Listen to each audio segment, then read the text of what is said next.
বানাবো দেশি মুরগির ঝোল। জন্য আমি 1 কেজির মতো চিকেন নিয়ে নিয়েছি। এবার এটাকে ম্যারিনেট করে রাখবো। সেই জন্য এর মধ্যে প্রথমে দিয়ে দেবো লবণ,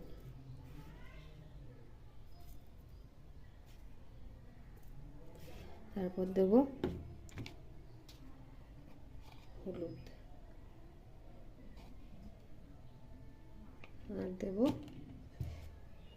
সরষের তেল।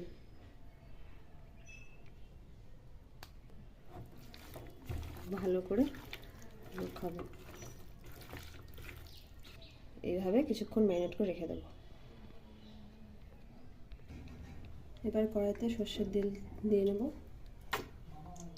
তার মধ্যে দিয়ে দেবো জিরে ফোড়ন, আর দেবো এলাচ, দারচিনি আর তেজপাতা।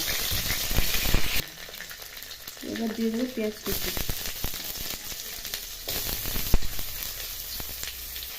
আর দেবো গোটা রসুন, আর দেবো কয়েকটা রসুনের কোয়া,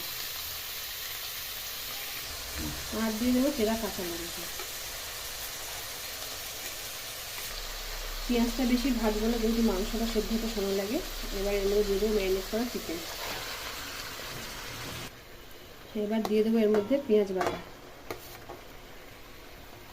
দেবো জিরে বাটা, এবার দেবো এর মধ্যে আদা রসুন বাটা দেবো, আর দেবো ধনে বাটা। ম্যারিনেট করার সময় যেহেতু লবণ দিয়েছিলাম, সেজন্য এখন আর অল্প লবণ দিয়ে দেবো।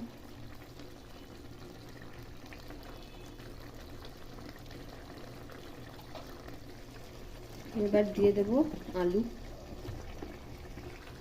আর দিয়ে দেবো কুচি করে টমেটো। এবার ঢাকা দিয়ে দেবো সেদ্ধ হওয়ার জন্য। এবার দিয়ে দেবো লবণ দিয়ে বেটে রাখা রসুন।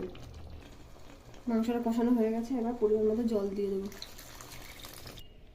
দেশি মুরগির ঝোলটা আমার বানানো হয়েছে। এভাবে বানালে খুব ভালো লাগে খেতে।